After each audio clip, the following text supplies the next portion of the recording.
할머니 시큰 쓰다 죽어야 되는데 죽으면서까지 누구 생각하는 거? 우리는 자식들 생각하는 거야. 참. 근데 그 자식들이 그런 부모를 안 하냔 말이야. 아까 시 읽은 것처럼 자식 위에 쓰는 돈은 아낌없이 쓰건만은 부모 위에 쓰는 돈은 하나둘씩 따져보내. 자식들의 손을 잡고 외식함도 잡건만은 늙은 부모 위해서는 외출 한번 못하도다. 또 얘기하잖아. 애완동물 병이 나면 가축병원 달려간다. 그러니까 우리 할머니가 10번째라고. 맞아요. 그 자식들한테 뭘 그렇게 해 대냔 말이야. 제발 그러지 마세요. 자식한테 주지 말고.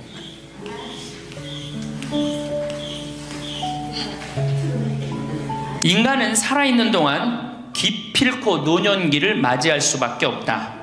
각기 연령층에 따라 특별한 은총을 갖고 있기에 늙는다는 것을 굳이 슬퍼할 이유는 없다. 늙었다는 것이 어떤 특별한 자랑이 될 것도 아니련만 고집들이 보통이 아닌 것이 오히려 서글프다. 늙어서 친구들이 더 그리우면서도 만나면 너그럽게 이해하고 보살펴 하련만 남의 탓 들춰내면서 자기 우정의 교류를 단절시키는 것이 아쉽다. 자꾸 나이를 먹으면 단절을 한단 말이야. 그러지 말라는 거예요. 마음도 넓게 가지고. 살아온 길이 각기 다르기 때문에 너와 내가 서로 다름을 깊이 인정하여야 하지만 자기만의 삶의 길이 옳은 것인양 우쭐대는 모습이 우습다. 늙어서는 새롭게 만나게 되는 사람도 점점 적게 된다는 것을 알고 만났던 사람들에게 더욱 애정을 쏟으면서 만났던 것을 아름다움으로 간직하고 소중하게 여겨야 한다. 그러니까 우리 할머니들 비산동 성당에서 10년, 20년 같이 다 사귀어왔던 친구 아니에요? 그러니까 누구한테 더 각별해야 돼? 친구들한테 더 각별해야 된다는 거예요. 지난 세월의 삶이 소중한 것이고 거룩한 것이기 때문에 지금 흐르는 이 순간들을 정성을 들여 값지게 살아야 한다. 그러니까 지금 값지게 살아야 된다는 거예요. 값지게. 예. 영상을 라디오처럼 편하게 틀어놓고 들으셔도 좋습니다. 구독과 좋아요, 알람 설정 꾹 눌러주세요. 황창현 신부님의 행복 특강 지금 바로 시작합니다. 제가 2번 강의를 했더니 할머니 한 분이 저한테 기가 막힌 시를 하나 저한테 주셨어요. 그래서 이거 읽으면서 시작하면 좋을 것 같아요. 제목은 허무입니다. 허무. 부모 부생 모육 그 은혜가 태산보다 높고 큰데 청춘 남녀 많다지만 효자 효부 안 보이네. 시집가는 새색시가 시부모를 마다하고 장가가는 아들들은 살림나기 바쁘도다. 그러니까 아들 키워도 소용없다니까. 그냥 여우 같은 마누라 그냥 쫓아나가기 바쁘다 이거죠. 제 자식이 장난치면 싱글벙글 웃으면서 부모님이 훈계하면 듣기 싫은 표정이네. 시끄러운 아이 소리 잘한다고 손뼉치며 부모님의 회심소리 듣기 싫어 빈정대네. 제 자식이 오줌똥은 맨손으로 주무르나 부모님의 기침갈에 불결하여 밥 못 먹네. 과자 봉지 들고 와서 아이 손에 쥐어주고 부모 위에 고기 한 근 사올 줄을 모르도다. 애완동물 병이 나면 가축병원 달려가고 늙은 부모 병이 나면 그러려니 태어나고 10자식을 키운 부모 하나같이 키웠건만 10자식은 한 부모를 귀찮스레 여겨지네. 그래서 여기저기 다니면서 길에서 죽는다며요. 아들 많이 키우면은 그냥 이 집에 쫓겨가고 저 집에 쫓겨가고 가다가 자식 위에 쓰는 돈은 아낌없이 쓰건만은 부모 위에 쓰는 돈은 하나둘씩 따져보네. 자식들의 손을 잡고 외식함도 잡건만은 늙은 부모 위해서는 외출 한번 못하도다. 좋은 것 같아요. 아주 요즘 우리 할머니들이 받는 서름을 기가 막히게 표현한 것 같아요.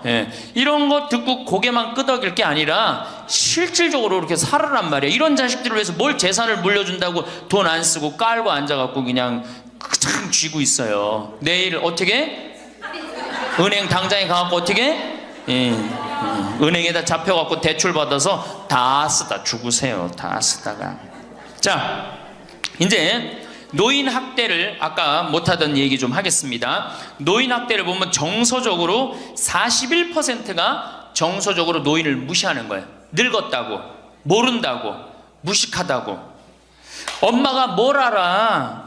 가만히 아무것도 하지 말고 가만히 있어. 근데 또 이 늙으면 아무것도 하지 말라고 가만히 있으라고 그러면 더 해요.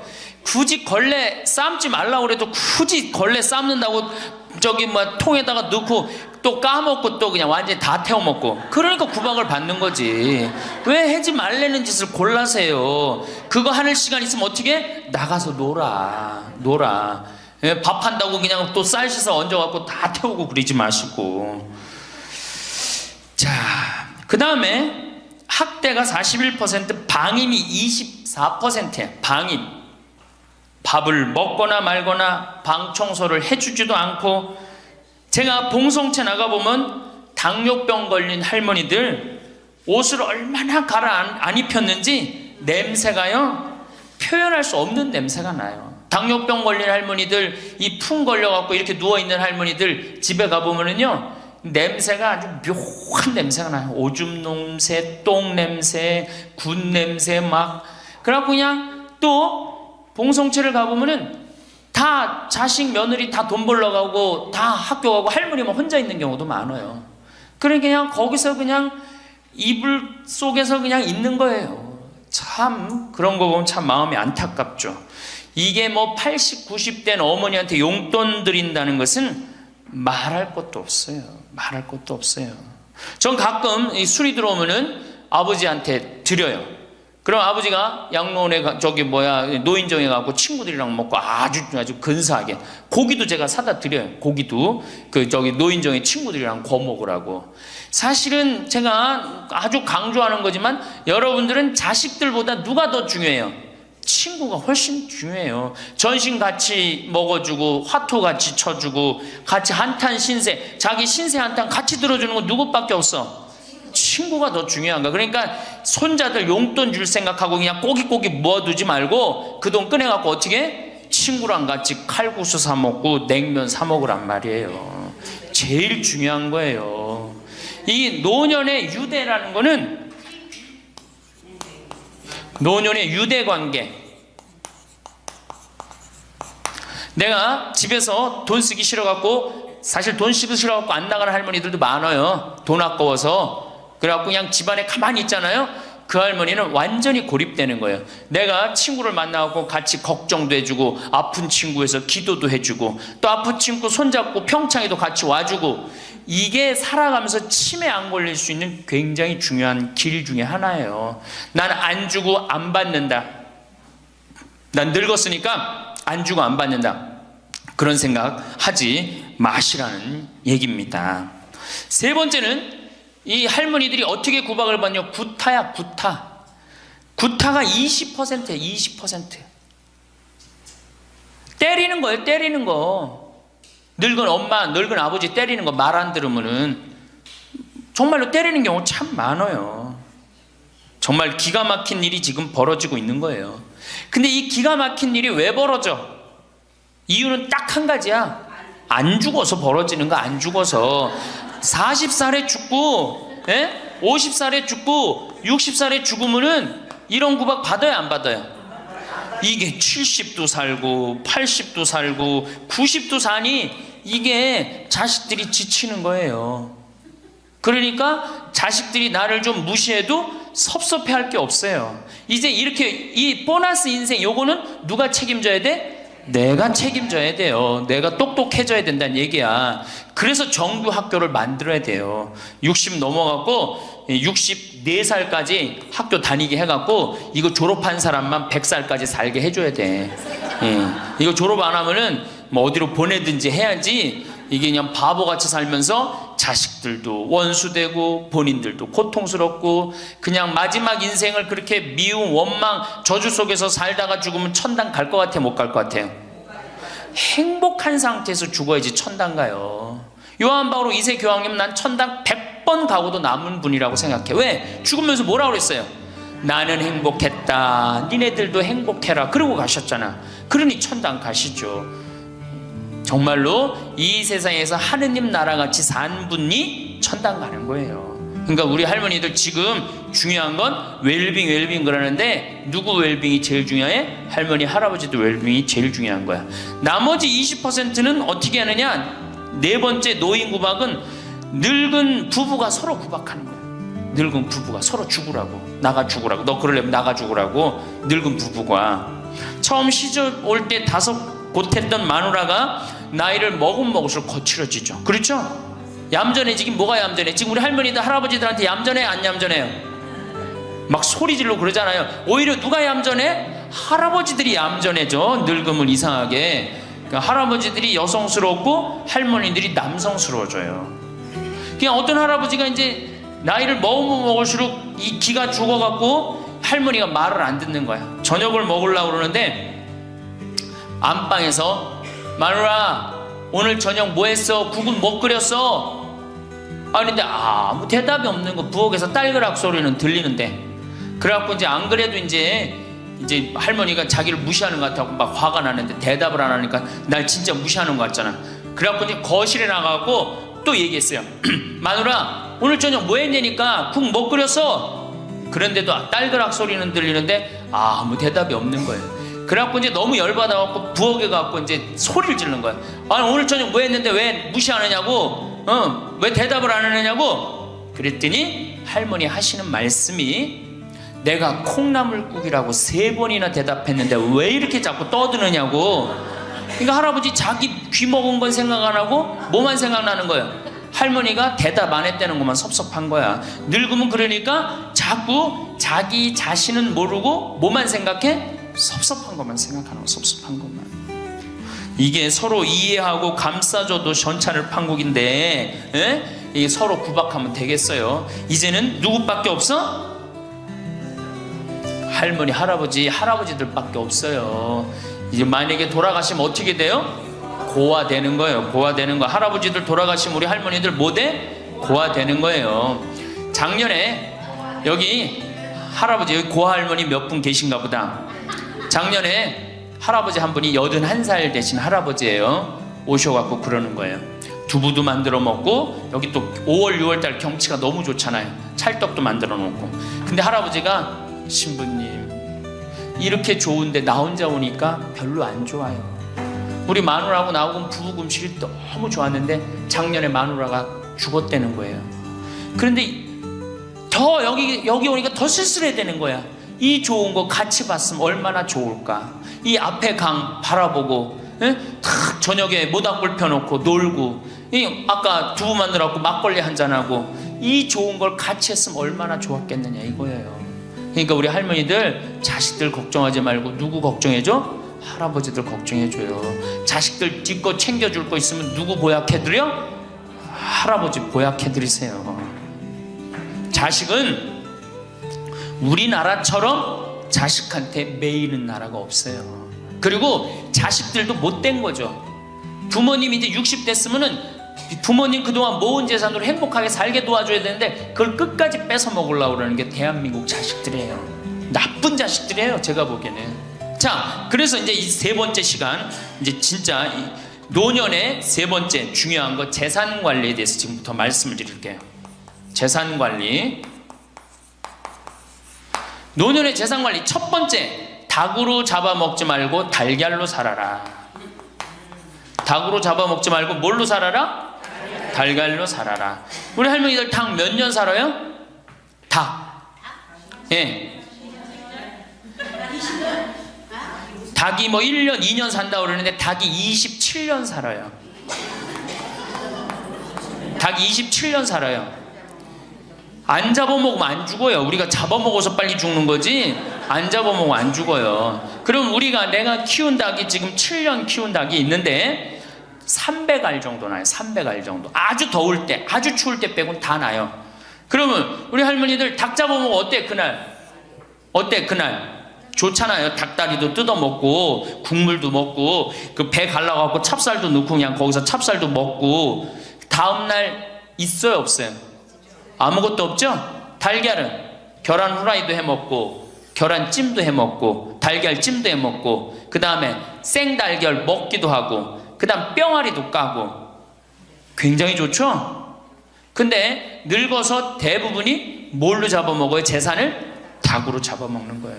어떻게 잡아먹어? 어머니 아버지 제가 이번에 좀 사업을 좀 하고 싶은데 가게를 내고 싶은데 어머니 이거 좀 도와주시면은 제가 어머니 아버지 집에서 잘 모실 테니까 어머니 지금 살고 있는 집 팔고 우리랑 합쳐서 삽시다. 내가 가게 낼 테니까.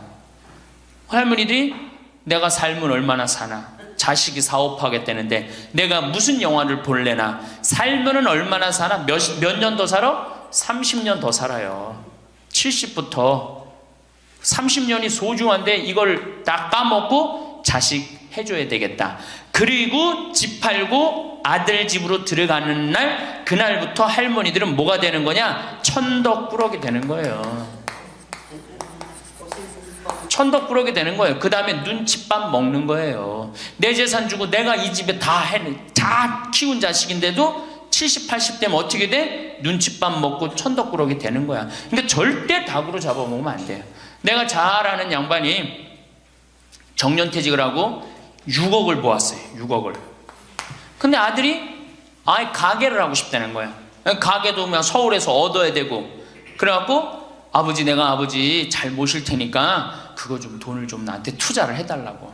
그래갖고 이분이 그랬대. 내가 이제 은퇴도 했고 자식한테 기대서 살아요. 은퇴하고 자식한테 기대고 산다는 생각 절대 하지 마세요.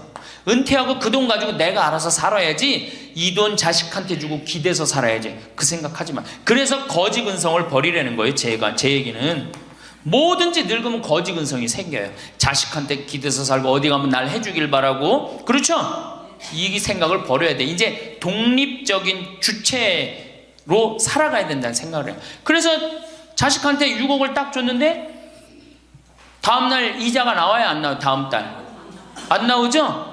이 은행에다 놓으면 이자 아무리 못해도 한 200만 원, 300만 원 나올 거야. 그럼 200만 원, 300만 원 원금도 있고 이자도 200만 원, 300만 원이면 어떻게 해요? 쓸만해져? 근데 아들은 자기 사업 유지하기도 바쁜데 부모님 한 달에 200만 원, 300만 원 용돈 드릴 수 있어요, 없어요? 우리 자식들 의식 속에는 무슨 의식이 있어? 부모 돈은 내 돈이라는 의식이 있어요. 도둑놈 심보가 있단 말이에요. 도둑놈 심보가. 결국은 이분 60 넘은 젊은이 아니야. 젊은이. 이분 어떻게 아파트 경비 나가고 있어요. 결국은 자기 인생 누가 망친 거야?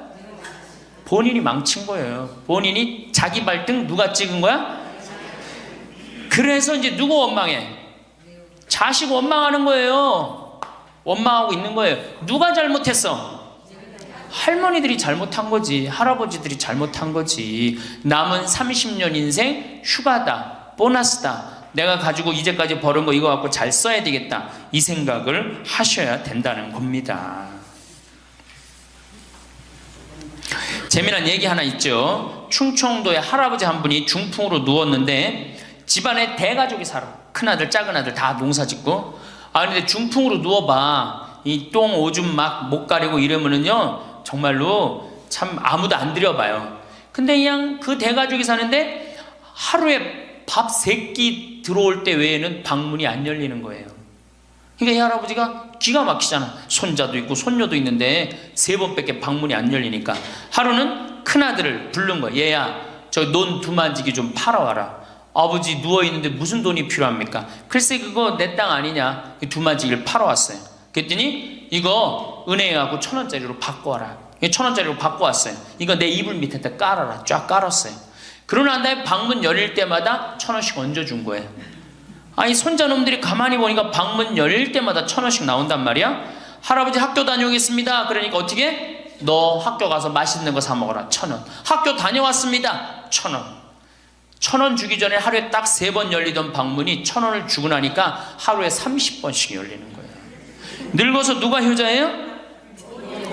그렇지. 늙어서 자식이 효자가 아니라 누가 효자야? 돈이 효자예요. 늙어서는 이 재산 관리를 참 잘하셔야 됩니다. 어떻게 잘하셔야 되느냐 하면은, 자, 우리 할머니들, 내가 이제 늙은 노부모가 있어요. 큰아들 최고 아니야? 둘째 아들도 있고 딸도 있고 막내딸도 있어요. 그런데 누구한테 자꾸 사업비를 대줘? 큰아들한테 계속 사업비를 대줬어. 그런데 부모한테 돈 뺏어갖고 사업하는 놈 중에 성공하는 놈들 없어요. 쉽게 들어온 거 갖고 어떻게 성공을 해요? 그래갖고 이놈이 IMF 때 쫄딱 망했어. 쫄딱 망해갖고 집도 다 날라가 버렸어. 집도 다 날라가니까 이 노부부도 이제 돈 한 푼 넣고 다 날렸어. 보증 것까지 해갖고 은행에 다 날렸어. 그러면은 둘째 아들네 집에 가면 둘째 아들이 받아줄 것 같아, 안 받아줄 것 같아? 안 받아주죠? 나 힘들고 어려울 때 어머니 아버지가 나한테 해준 게 뭐 있냐고 그 좋아하는 큰아들한테 가라고 그 쫓겨나는 거예요. 그리고 여기 딸한테 가면 딸이 받아줄 것 같아요? 그 좋아하는 엄마 아들한테 가라고 그러고 갈 데가 아무것도 없는 거예요. 나이 먹어갖고 한 자식한테 재산 주는 것처럼 어리석은 게 없어요. 그리고 재산을 줘서도 안 되고. 그러니까 기브 앤드 테이크를 해야 돼. 나이 먹어서 기브 앤드 어떻게? 테이크. 주고 받아야 돼. 제가 평화방송에서도 한번 얘기했지만 우리 어머니가 저한테 예전에 내 차가 고장이 났었어요. 에어컨이. 그랬더니 내 차를 한번 타보시더니 신부님 차 고장이 나고 어떻게 하느냐고 그래갖고 은행에서 돈을 찾아갖고 10,000원짜리를 이렇게 신문지에 싸갖고 왔어. 너 수표로 갖고 뭐 어떤데 라고 이렇게 싸갖고 왔어요. 그래서 어머니가 주신 돈으로 소나타 EF 소나타 골드를 샀어요. 그러니까 내가 어머니가 나한테 그 엄청난 좋은 차를 사줬기 때문에 난 지금 어머니한테 용돈 드리는 거 하나도 아깝지 않아요. 아깝지 않을 뿐더러 지금 내가 용돈을 앞으로 10년을 드려도 못 갚아요. 그러니까 기브 앤드 테이크야. 우리 누나도 어머니가 차를 한 대 사줬어요. 누나도. 그래갖고 어머니가 강원도 놀러 가고 싶다. 언제든지 모시고 와. 왜? 차 사줬으니까. 지리산 놀러 가고 싶다. 그럼 언제든지 모시고 가요. 기브 앤드 테이크예요. 큰아들, 딸이 대학에 들어갔어요. 작년에 어머니가 그렇더라고. 내 첫 손녀 대학 들어가니까 대학 등록금은 내가 내마. 그거 딱 내주는 거예요. 얼마나 좋아요. 네.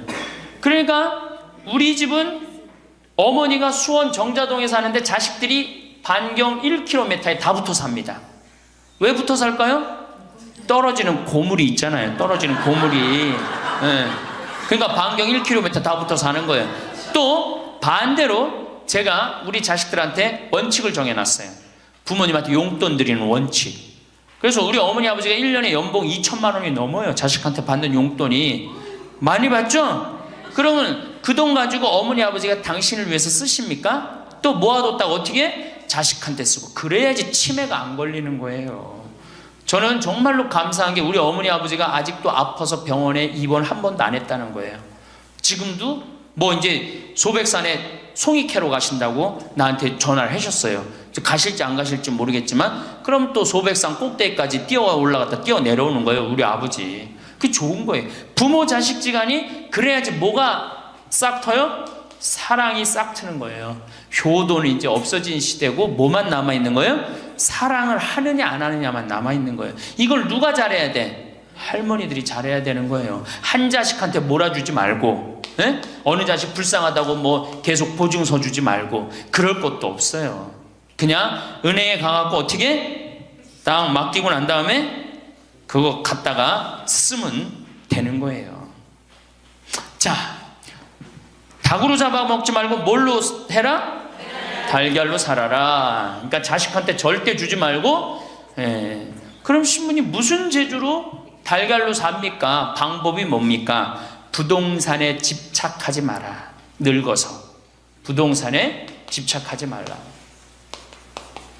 우리 할머니들 지금 안양 거기 그 주공하고 이 인공마을 그 개발돼 갖고 지금 아파트 한 채 3억, 4억, 5억 한다고 그러죠? 그러면 할머니들이 지금 4억짜리 아파트 살 이유가 있어요?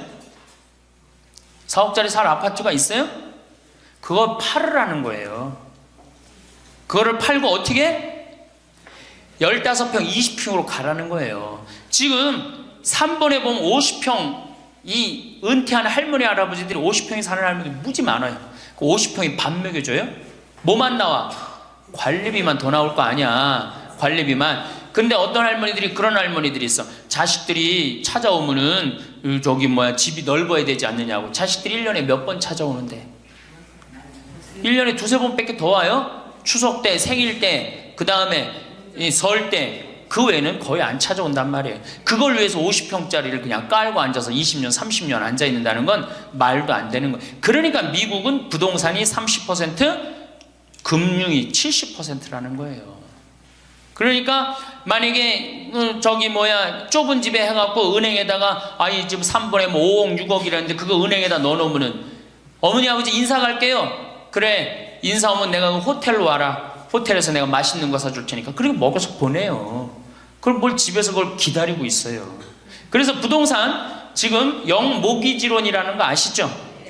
자, 지금 4억짜리 아파트를 팔았어. 그럼 2억짜리 하나 그냥 얻으라는 거예요. 그 임대 아파트든지 조금만 아파트를 줄여서 가라는 거예요. 그러고 난 다음에 2억은 은행에다 넣으면 1억을 은행에다 넣으면 어떤 상품이 있느냐면 1년에 100만 원씩 나와요. 한 달에 100만 원씩. 그래갖고 이게 10년 동안 나와요. 10년 동안. 10년 후에는 1억 없어지는 거예요. 근데 할머니들 한 달에 100만 원 나오면 쓸만해, 안 쓸만해요? 쓸만하죠? 예. 만약 2억을 집어넣으면 어떻게 나올까? 한 달에 얼마가 나와? 200만 원이 나오는 거예요. 200만 원 다 써요, 못 써요? 못 쓰죠? 그럼 한 50만 원은 혹시 10년 후에 또 살지 모르잖아. 그러니까 그것도 은행에다 연금으로 또 하나 묶어두라는 거, 10년 동안. 그럼 10년 후에 또 나온다는 얘기예요. 그렇게 해갖고 내가 이제 70에 집을 정리해서 80이 됐는데 안 주고 그럼 90까지 나온단 말이에요. 이렇게 한 달에 150만 원 가지고 냉면 먹고 싶으면 냉면 먹으러 가고, 그 다음에 내가 다음 시간에 내일 얘기하겠지만은 수영장 다니고 헬스장 다니고 춤배우로 다니고 경복궁 가고 창덕궁 가고 평창 놀러오고 이렇게 살면은요 절대, 제가 성공적인 노하라고 미국에서 20년 동안 연구한 책 한 권을 다 읽었어요. 그랬더니 그렇게 사는 할머니 할아버지들은 중간에 쓰러지는 법이 없다는 거예요. 96%가 건강하게 살다가 죽을 때 많이 고생해야 한 달, 두 달이라는 거예요. 그러니까 어떻게 죽을 수가 있는 거야? 꼴까닥 죽을 수가 있는 거야. 돈을 쓰다 죽어야지 꼴까닥 죽는 거지, 안 쓰고 가만히 있으면 바로 병든다는 거예요. 바로 병든다는 거예요. 그러니까 우리 할머니들 어떻게 하셔야 돼? 부동산 어떻게? 내일 어떻게? 내일 은행 가갖고 어떻게? 은행 가갖고 평가 받아갖고, 더 좋은 건 뭐냐? 이 집을 팔지 않고 더 좋은 건 그냥 영모기지론이라고 그러죠? 영모기지론. 은행에 갖다 맡기고 다 내가 죽을 때까지 돈이 나옵니다. 죽을 때까지 돈이 나오고 죽으면은 누가 갖고 가? 은행이 갖고 가는 거예요. 그러면은 우리 할머니들 아까 제가 말씀드렸죠? 재산이 나오면 반은 국가가 갖고 가고 반은 자식들이 싸워. 반은 써보지도 못하는 거야. 물론 이것도 못 써보는 거야. 근데 내가 이걸 전부 다 은행에다 맡겨갖고 요 자식 용돈 주고 싶으면, 아까 기브 앤 테이크 말씀드렸죠? 용돈 주고 싶으면 용돈 주고 먹고 싶으면 다 내가 쓰다가 나라 경제도 돌아가잖아. 500만 명이 이렇게 쓴다고 생각해봐. 경제 돌아갈 것 같아, 안 돌아갈 것 같아요? 잘 돌아가요. 쓰고 싶은 거 쓰고 하고 싶은 거 하고 다니고 싶은 거 다니고 다 하다가 죽으면 누가 갖고 가? 은행이 갖고 가는 거야. 자식도 안 싸우고. 얼마나 좋아요. 그러니까 닭으로 잡아먹지 말고 뭘로 살아라? 달걀로 살아라. 그 다음에 부동산에 집착하지 말아라. 또 노년에 믿지 말라 원칙이 있어요. 노년에 뭘 믿지 마라? 첫 번째로 배우자를 믿지 말래. 남편을 믿지 말라 이거예요.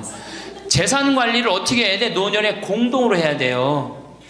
한번 어떤 할아버지가 어느 대학에 재산을 100억인가 할머니하고 상의도 안 하고 기증한 적 있죠? 저는 그거 바람직하지 않다고 생각해요. 혼자 번 거 아니잖아요. 같이 버는 거 아니야, 같이. 그러니까 할머니들 지금 재산 많은 재산은 아니겠지만은 그래도 재산 읽은 거 남편 혼자 읽었어요? 아니죠? 근데 남편이 할머니하고 상의도 없이 둘째 아들 보증 딱 써주고 왔어. 근데 그게 싹 날라가 버렸어. 그러면은 남편 보면 미워요, 안 미워요? 죽을 때까지 미운 거예요. 그건 삶하고 직접 연결되기 때문에. 그러니까 배우자를 믿으면 안 돼요. 제가 본당 신부할 때 농담 반 진담 반으로 항상 그래요. 마누라를 믿지 말아라. 그럼 할아버지들 와서, 신부님 그래도 우리가 어떻게 살았는데 마누라가 내 돈을 해먹을 수가 있겠어요? 그건 가봐야 하는 겁니다. 가봐야 하는 겁니다. 그런데 제가 여기 이제 본당 시부 관두고 이제 평창에 와서 뭐 농사 짓고 사는데 할아버지 한 분이, 내가 세례를 준 할아버지예요. 그 할아버지가 배 만드는 회사의 공장장이셨어요. 대단한 분이죠. 정말로 멋있게 생기셔서 머리도 쫙 넘기고. 그런데 저한테 와갖고 나하고 얘기를 좀 하자고 그러더라고요. 그래서 신부님이 교리하고 신부님이 강론할 때 마누라를 믿지 말고 자식을 믿지 말라고 그랬는데, 제가 그 얘기 들었을 때 내가 이 가정을 위해서 평생을 노력했는데 나를 무시할 수 있을까, 그런 생각을 했대요. 근데 당신이 은퇴하고 난 다음에 자식들 아파트 한 채씩 다 사주고 평생 배 만든다고, 자식들은 서울에서 살지만 본인은 저 아래 가서 살았단 말이야. 너무너무 미안해갖고 이 아파트 이름도 부인 이름으로 해주고 부인한테 2억인가 3억인가 현찰로 줬대요. 그러니까 자기 가족인 걸 다 나눠준 거예요. 근데 그게 딱 나눠주고 나니까 부인이 이혼하자고 그랬대요. 이혼하자고. 정말로. 그래서 너무 놀랬대요. 난 평생 당신 자식들 키우고 뒷바라지만 했는데 당신 평생 하고 싶은 대로 다 하고 이제 집에 들어와서 나보고 뒷바라지 하라는 거냐? 난 못한다. 그러더라는 거예요. 그래갖고 그러면 나 혼자 살 돈이라도 줘라. 그 돈을 내가 왜 주냐? 그 할아버지가 나한테 와서 울면서 얘기하는 거예요. 절대 배우자를 믿으면 안 돼. 우리 어머니가 한 6년 전인가 아버지가 이렇게 자식들이 용돈 주면 이렇게 통장에 돈을 모아두는 통장이 있어요. 한 500만 원인가 600만 원 모아졌는데 어머니가 꼬신 거예요. 70이 돼서. 여보, 우리 살면 얼마나 사냐? 우리 수의나 좀 하나 해두자. 당신 거, 내 거. 나중에 자식들 불편하지 않게. 그럼 우리 아버지 또 착하니까 이제 갚는다고, 어머니가 뭐 3월인가 4월에 돈 나오는 게 있으니까 1월 달에 수의하자고. 그래갖고 아버지가 줬대요. 갚는다고 그래서. 지금도 아직도 안 갚았어요. 지금도. 이 마누라를 믿으면 안 돼요. 마누라를 믿으면. 그리고 또 한 가지 중요한 거. 수의해놨는데 지금 6년 전인가 7년 전에 600만 원인가 700만 원짜리 2분 수의해놨는데 그거 지금 죽지도 않고 그거 장롱에서 썩고 있어. 썩고. 제발 그런 짓 하지 마세요. 수의는 왜 하나? 내가 지금도 그래. 그 600만 원 거 갖고 먹는 거 사 먹었으면은 무지하게 사 먹었을 거야. 동네 할머니들 다 사주고 멋있게 살았을 거야. 그런데도 어떻게 죽지도 않을 거면서 그런 거 해도. 우리 어머니 아버지는 뭐 제가 이거 장담하는 건 좀 그랬지만 지금 근력으로는 최소한 10년은 더 사세요. 그러니까 20년 후에 죽을 수의를 이른해 해둔다는 게 말이 돼요? 안 되는 거지. 그러니까 우리 할머니들 외로우니까 동네에서 막 뭐 화장지도 주고 뭐 바가지도 주고 그냥, 그리고 결정적으로 한 방에 그냥 싹 해가는 거, 뭐 비싼 거 하나 다 그냥 사기당하고 그러는 거야. 참, 그래서 공부해야 되는 거예요. 그래서 정규학교가 필요해야 되니까 4년제.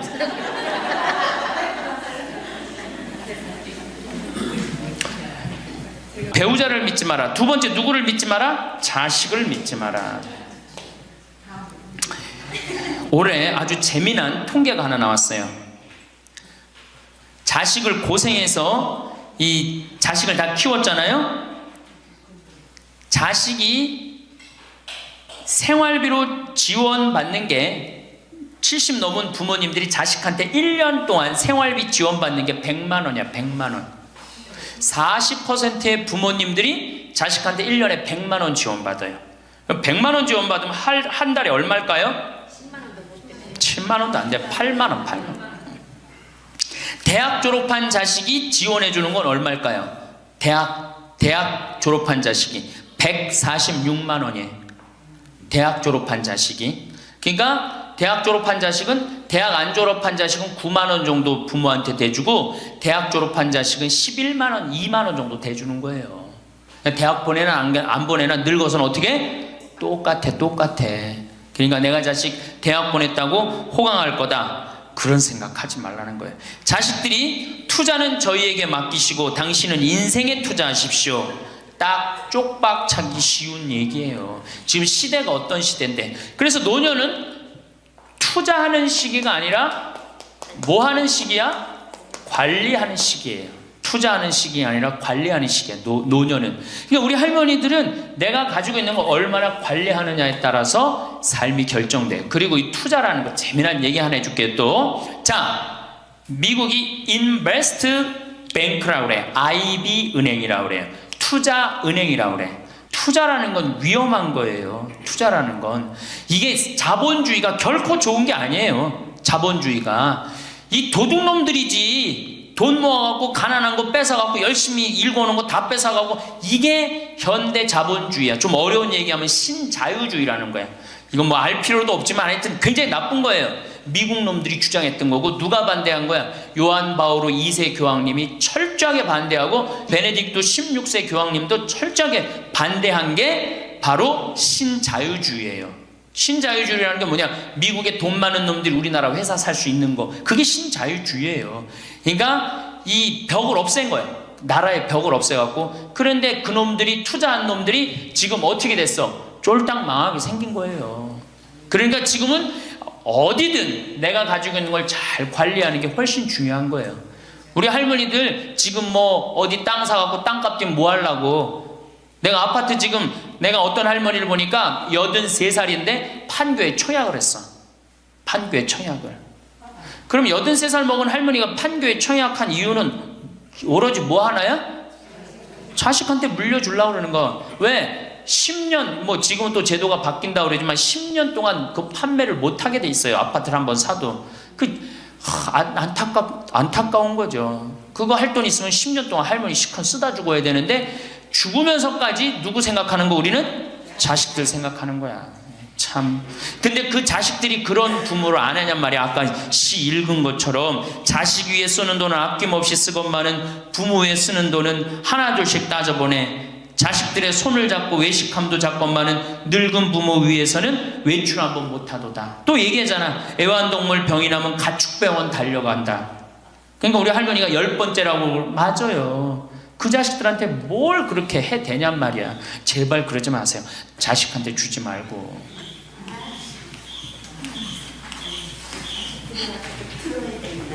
인간은 살아있는 동안 기필코 노년기를 맞이할 수밖에 없다. 각기 연령층에 따라 특별한 은총을 갖고 있기에 늙는다는 것을 굳이 슬퍼할 이유는 없다. 늙었다는 것이 어떤 특별한 자랑이 될 것도 아니련만 고집들이 보통이 아닌 것이 오히려 서글프다. 늙어서 친구들이 더 그리우면서도 만나면 너그럽게 이해하고 보살펴 하련만 남의 탓 들춰내면서 자기 우정의 교류를 단절시키는 것이 아쉽다. 자꾸 나이를 먹으면 단절을 한단 말이야. 그러지 말라는 거예요. 마음도 넓게 가지고. 살아온 길이 각기 다르기 때문에 너와 내가 서로 다름을 깊이 인정하여야 하지만 자기만의 삶의 길이 옳은 것인 양 우쭐대는 모습이 우습다. 늙어서는 새롭게 만나게 되는 사람도 점점 적게 된다는 것을 알고 만났던 사람들에게 더욱 애정을 쏟으면서 만났던 것을 아름다움으로 간직하고 소중하게 여겨야 한다. 그러니까 우리 할머니들 비산동 성당에서 10년, 20년 같이 다 사귀어왔던 친구 아니에요? 그러니까 누구한테 더 각별해야 돼? 친구들한테 더 각별해야 된다는 거예요. 지난 세월의 삶이 소중한 것이고 거룩한 것이기 때문에 지금 흐르는 이 순간들을 정성을 들여 값지게 살아야 한다. 그러니까 지금 값지게 살아야 된다는 거예요. 값지게. 예. 그 구리에 있는 성 베드로 대학이라는, 구리 성당에 있는 성 베드로 성당에 강의를 갔어요. 그랬더니 강의하기 전에 할머니들이 다 일어나더라고. 봉사자들이 딱 앉더니 수업하기 전에 한 번씩 노인 10계명을 딱 하는데 그분들이 정한 것 같아. 근데 너무 멋있더라고. 그래서 요거 읽어 한번 드릴게요. 1. 당황해하거나 성급해하지 말고 뛰지 말라. 나이를 먹으면 자꾸 당황할 때가 많죠. 그렇죠? 그리고 막 여기 할머니들 여기 와갖고 방이 어딘지 모르고 막 옥상으로 올라가는 할머니들도 있어요. 그런데 그럴 때 어떻게? 당황해하지 말고 성급해하지 말고 물어보면 돼. 근데 나이를 먹으면 자꾸 당황하라고 성급해. 그리고 안 되면 그 다음에 신경질을 부려요. 왜 이러느냐고. 할머니들 아까 저 밑에서 여기 위에 올라올 때 힘들었어 안 힘들었어요?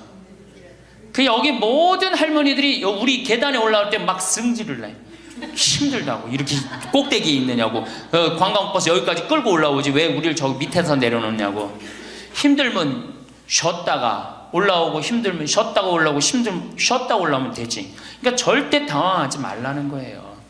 두 번째, 자식이 무엇을 해줄까를 기대하지 말라. 참 좋은 얘기 같아. 그러니까 할머니들이 서서 이걸 다 외우더라고. 자식이 뭘 해줄까 기대하지 말라. 거지근성을 버리라는 거예요. 거지근성. 누가 날 해줄까. 돈 제일 많이 깔고 있는 건 누구? 할머니 할아버지들이 제일 많이 깔고 있는 거야. 근데 그거를 쓰는 방법을 모르는 것 뿐이죠. 이제 쓰는 방법을 배우세요. 내일 은행에 가갖고 잡히세요. 잡혀갖고 대출해갖고 한 달에 100만 원씩 딱딱 연금으로 이렇게 빼서 딱딱 쓰는, 돈 쓰는 재미로 늙어서 살아야지 그 재미 없으면 못 살아요. 네. 세 번째, 고집 부리지 말라. 고집 부리지 말라. 60년 70년 살아온 가닥이 있잖아요. 그렇죠? 그러니까 그 경험을 절대 포기하지 않는 거예요. 그러니까 새로운 걸 안 받아들이는 거지. 네. 고집 피는 할머니들 많죠. 네 번째, 시샘하지 마라. 왜 이렇게 또 욕심이 많어? 나이 먹으면 그냥 옆집 할망구가 뭐 아들이 와서 뭐 했다고 그러면 그냥 참 속에서 그냥 부글부글 끓죠. 예, 시샘하지 말라. 다섯 번째, 공치사하지 말라. 이것도 참 좋은 것 같아. 공치사. 내가 니네들 어떻게 키웠는데, 내가 니네들 어떻게 키웠는데, 아플 때 업어서 밤에 이 약국에 달려가고 막 두들겨가고 내가 너를 어떻게 키웠는데, 그냥 대동아전쟁부터 뭐 그렇게 할 얘기가 많아. 얘기만 하면 그냥 대동아전쟁에 시집와갖고 고생한 얘기, 6.25 전쟁 때 피난 간 얘기, 전쟁 끝나고 나는데 똥구멍이 찢어지게 가난하게 고생한 얘기, 그냥 줄줄이 그냥. 어떤 할머니는 비산동에 있었던 그 할머니는 아마 돌아가셨을 거야. 굉장히 나이 먹은 할머니인데 고해소에 들어오면요, 3공학에 잘못한 거, 4공화국에 잘못한 거, 5공화국에 공화국별로 죄를 고백해요. 그런데 이 할머니는 죄의 본질은 뭐야? 이렇게 힘들게 내가 살아왔는데, 내가 자식 하나를 키웠는데 이 자식이 너무너무 속을 썩여갖고 지난주 너무 속상해갖고 줄미살 빠진 거야. 죄는 줄미살 빠진 건데 이 줄미살 빠지는 과정을 3공화국부터 설명을 해야 돼. 3공화국, 4공화국, 5공화국. 그런데 다음에 또 고해성사 보면 신부님 내가 3공화국 때, 4공화국 때, 5공화국 때 꼭 얘기를 해요. 변함없이 1년 365일 고해성사 들어오면 내가 외워. 그래, 저 할머니가 하면 그래 3공화국 때 뭐 이승만 때 뭐 똑같이 해요. 다 외워 내가 끝까지. 예, 그러지 마세요. 예, 공치사하지 말라는 거야. 내가 옛날에 너희들을 어떻게 키웠는데. 애들은 뭘로 들어? 그 잔소리로 들리는 거예요. 잔소리로. 그리고 과거를 얘기하는 건 불행한 거예요. 미래를 얘기해야 돼요. 미국에 할머니 한 분이 99살에 대학을 들어갔어요. 경영학과를 들어갔어요. 102살에 졸업한대요. 네 할머니 꿈이 뭔지 알아요?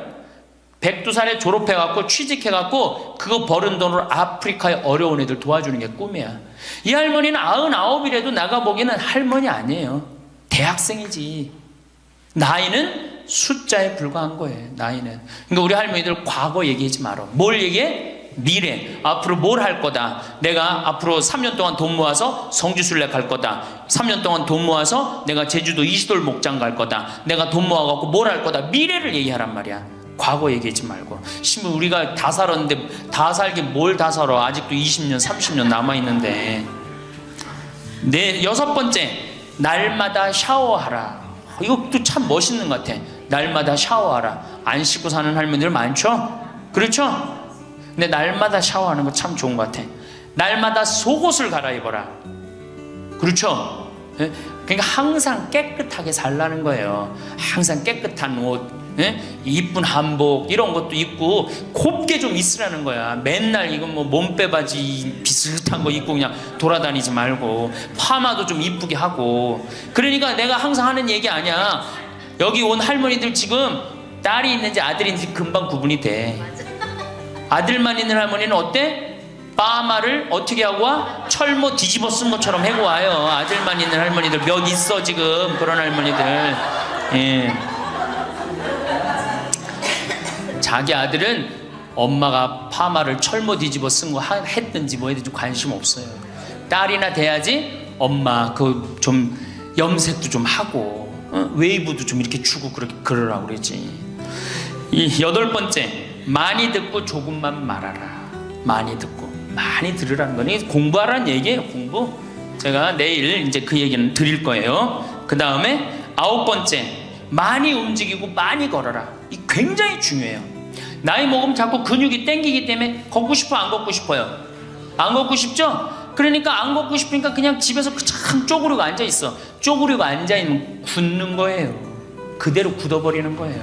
쪼그리고 앉아있으면. 그러니까 가능한 한 많이 걸으라는 거야. 그러니까 성당 평일미사 열심히 다니세요. 그냥 다닐 수 있을 때까지 다니시는 게 좋은 거예요. 그러니까 우리 할머니들은 지금 이 나이에 비산동 성당에 어르신 성경대학 나와서 배우지, 평일미사 나오지, 성경대학 나오면 밥 주지, 친구 있지. 하느님 믿어서 받는 은총이 어때요? 정말 엄청난 거예요. 그런데 하느님한테 죽을 때 안 바치고 죽고 누구한테 주고 죽으려고 그래?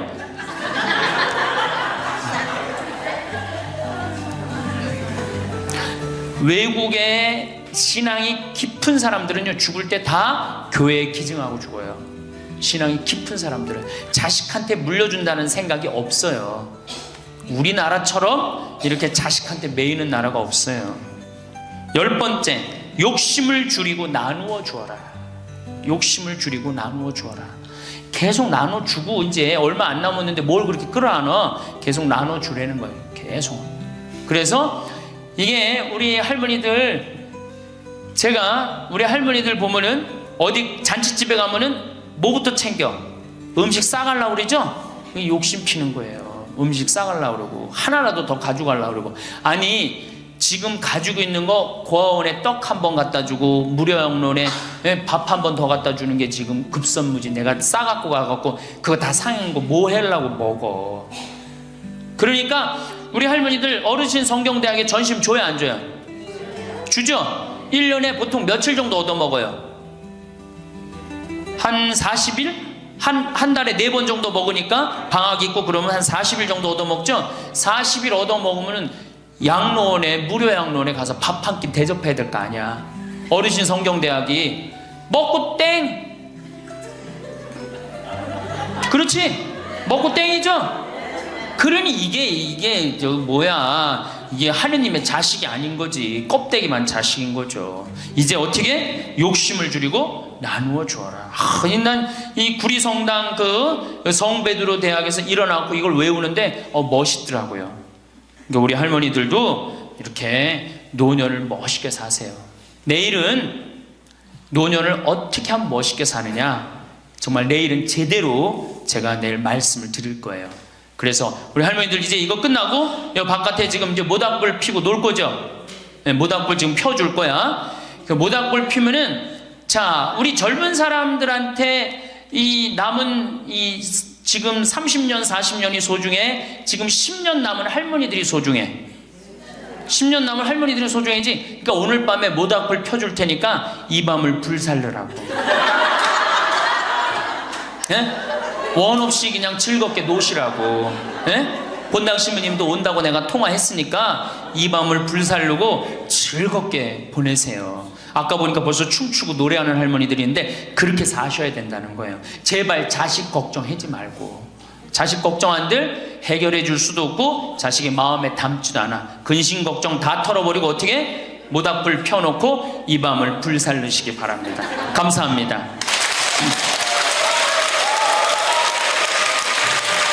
오늘 황창현 신부님 말씀 어떠셨나요? 황 신부님 말씀은 매일 듣고 반복해서 듣는데도 들을 때마다 깨달음이 다른 것 같습니다. 자식들을 많이 키우면 이 집 저 집에 쫓겨 다닌다는 이야기도 있지요. 부모들은 자식을 위해서는 돈을 아낌없이 쓰지만 자식들은 부모를 위해서는 돈을 하나 둘씩 따집니다. 부모들은 자식과 손잡고 외식을 하지만 늙은 부모를 위해서는 외출 한번 하지 않는 현실입니다. 나이가 들수록 노년에 실질적으로 어떻게 살아야 할까요? 신부님은 자식들을 위해 재산을 물려주지 말고 돈을 아끼지 말고 다 써버리라고 말씀합니다. 신부님 강론에 따르면 노인 학대의 41%는 정서적 학대, 늙었다고, 모른다고, 무식하다고, 노인을 무시한다고 합니다. 엄마가 뭘 알아?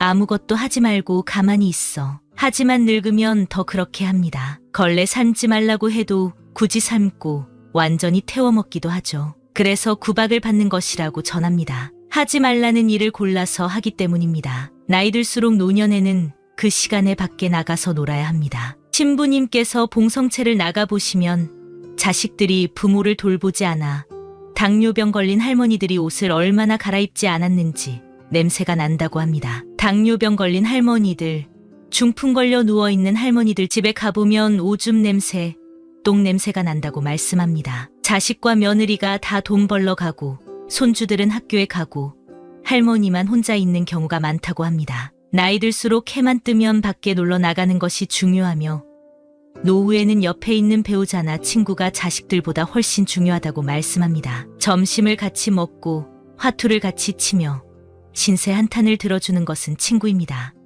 오늘은 노후에 귀티나고 매력 철철 넘치는 방법입니다. 나이 들수록 옷차림에 더욱 신경 써야 하는 진짜 이유에 대해 소개하겠습니다. 영상 끝까지 시청하시며 삶의 지혜와 마음 평안 얻으시면 좋겠습니다. 여러분은 옷을 왜 입으시나요? 옷을 입는 근본적인 이유에 대해 생각해 보신 적 있으신가요? 옷은 그 사람을 표현한다는 말이 있습니다. 원래 옷의 목적은 추위를 막아주고 신체의 중요 부위를 보호하는 등의 기능이 있죠. 하지만 기능만을 논하며 살기에 옷은 우리를 표현하는 중요한 수단이죠. 오늘 영상 끝까지 시청하시면 오늘부터 여러분의 삶이 분명히 달라지는 전환점이 될 것입니다. 자, 그럼 바로 시작하겠습니다. 헐리우드 배우들이 거지옷을 입고 거리를 배회하는 척 하다가 가게에 들어서는 실험을 했습니다. 배우들은 어떤 발언의 기회도 없이 쫓겨나고 맙니다. 직원이 과연 잘못된 것일까요? 그렇지 않습니다. 실험 결과처럼 상대가 나를 보며 판단하는 기준이 겉차림, 용모이기 때문에 어쩔 수 없는 것이죠. 살며 매번 친한 사람만 보고 지낼 순 없습니다. 여행도 가고 단체 관람도 하고 결혼식이나 장례식장에도 참석하죠. 그럴 때는 때와 장소에 맞는 옷이 중요하다는 것쯤은 너무 잘 아실 테죠. 그러니 나이가 들수록 옷차림에 더 신경 써야 할 것입니다. 옷을 잘 입어야 하는 중요성을 깨달았는데요. 그 이유를 더 깊이 이야기해 보려 합니다. 첫째, 옷은 첫인상을 좌우합니다. 편하고 늘어진 옷을 입은 사람보다 깔끔하게 다려진 셔츠를 입은 사람이 더 신뢰가 가지 않을까요? 옷에 따른 첫인상 영향이 크다는 점, 누구나 이해하고 고개를 끄덕일 것입니다. 따라서 많은 회사원들이 양복을 입는 것입니다. 특히 세일즈맨, 즉 어떤 물건이나 상품을 파는 사람들을 생각해 보시면 이해가 쉬우실 텐데요. 자동차 매장에 가면 판매사원 모두 셔츠에 넥타이를 맵니다. 보험을 파시는 분들도 대부분 깔끔한 복장을 하십니다. 물론 아닌 분도 덜어 있습니다. 장소와 시간에 구애받지 않는 직업인 보험 설계사 중에 전국적 판매왕으로 인터뷰한 기사를 본 적이 있습니다. 그 여성분은 어떤 일이 있어도 흰 셔츠와 어두운 정장 치마를 입으시고 점잖은 구두를 착용하신다고 합니다. 이유를 물으니 같은 이유였습니다. 의상은 그 사람을 처음 판단하기에 가장 큰 요소가 될 수밖에 없고 신뢰를 주기 위한 첫걸음이라 판단하셨다고 말이죠. 20년 넘게 근무하신 그분이 생각하는 첫인상, 실로 강력한 것이라 생각이 듭니다. 두 번째, 자신감 향상에 도움이 되기 때문입니다. 친구를 만나도 허름한 옷을 입은 날은 왠지 모르게 두 마디 할 말도 한마디만 하게 되고 자신감이 줄어듭니다. 이는 위에서 말한 첫인상과도 어찌 보면 일맥상통할지도 모릅니다. 처음 만나는 사람이 아니라도 누군가는 자신이 입은 옷을 입고 겉모습을 판단한다는 것을 알기에 주눅이 듭니다. 특히 여성분들은 화장기 없고 집에서 입던 옷을 입고 나갔다가 사람들을 만나면 상당히 당혹스럽습니다. 매일 격식을 갖춘 옷을 입으라는 말이 아닙니다. 적당히 깔끔하고 단정한 옷을 입으면 어디서든 자신감 넘치는 자세로 사람을 대할 수 있을 것입니다. 편하기만 한 옷은 집에서 입는 것으로 만족하세요. 밖에서 제 할 말 하고 당당하고 싶다면 내면의 나를 남들이 함부로 평가하지 않도록 깔끔한 옷을 입고 다녀보시는 건 어떨까요? 세 번째, 품위 유지가 중요한 나이이기 때문입니다. 사전에서 품위의 뜻을 찾아보았는데요. 사람이 갖추어야 할 위엄이나 기품, 고상하고 격이 높은 인상이라고 하네요. 어린 친구들에게 기품이 느껴지기 어렵죠. 왜냐하면 품위는 결국 나이 들며 인생 철학이 생기고 굳이 말 10마디 하지 않아도 되는 그만의 분위기가 생기기 때문이죠. 그것이 기품이며 품위이죠. 주변에서 고상하다라고 표현되는 인물이 있다면 그분의 옷차림새를 떠올려 보세요. 분명 단정하고 깔끔한 옷을 입으셨을 것입니다. 네 번째, 옷은 마술과 같습니다. 입는 옷에 따라 말과 행동이 달라지게 만드는 것이죠. 이는 뇌과학에서도 입증된 예입니다. 헐렁한 바지를 입게 하면 터덜터덜 걸으며 행동도 무심해지고, 깔끔하고 세련된 옷을 입으면 걸음걸이도 단정하고 예의 바른 말투를 구사하게 된다고 합니다. 분명 우리는 나의 신체와 말, 생각을 통제할 수 있다고 생각할 수 있지만 그건 절대 아니라고 뇌과학자들은 말합니다. 따라서 옷에 따라 내가 변할 수 있고 때론 다른 사람이 될 수 있다는 것을 아셔야 합니다. 품위 있는 노인이 되고 싶다면 단정한 옷을 입어야 하는 이유이죠. 나이가 들어가는 우리는 더 옷차림에 신경 써야 합니다. 그 이유는 위에서 언급한 첫인상, 타인의 판단 등이 노인에게는 더 크게 적용될 수 있기 때문인데요. 자동차 판매원은 혹 양복을 입지 않았다 하더라도 매장 안의 분위기가 그의 역할을 어느 정도 설명할 수 있죠. 보험 판매원도 마찬가지입니다.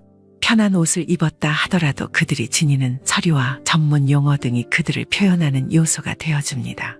하지만 나이가 들수록 나를 표현해주는 선명한 요소들이 사라집니다. 이런 특성은 아이를 키우면서 두드러지게 되죠. 누구 엄마, 누구 아빠, 학부모님, 누구 할머니 등 누군가를 지원하는 역할의 존재가 되면서부터 우리의 존재는 주변인처럼 전락하게 되었던 것이죠. 또한 나이가 들면서 명확한 직업이 없다면 판단 요소가 더 적어집니다. 오로지 겉모습뿐이라는 말씀입니다.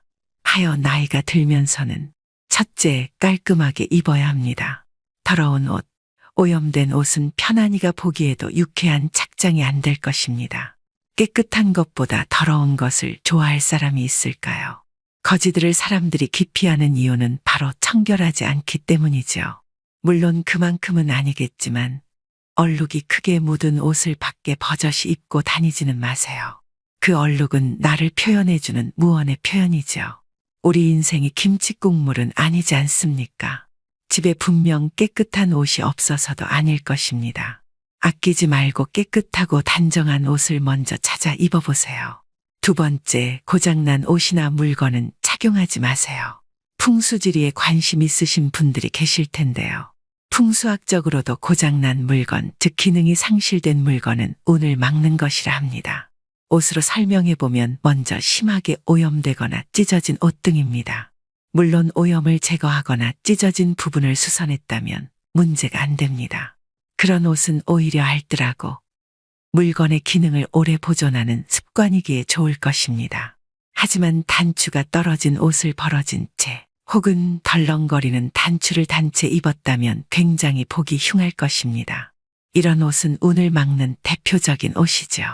또한 입지 않는 옷이나 신발도 마찬가지입니다. 우리를 둘러싼 주위의 사물의 역할이 무엇인지 아시나요? 쓰임입니다.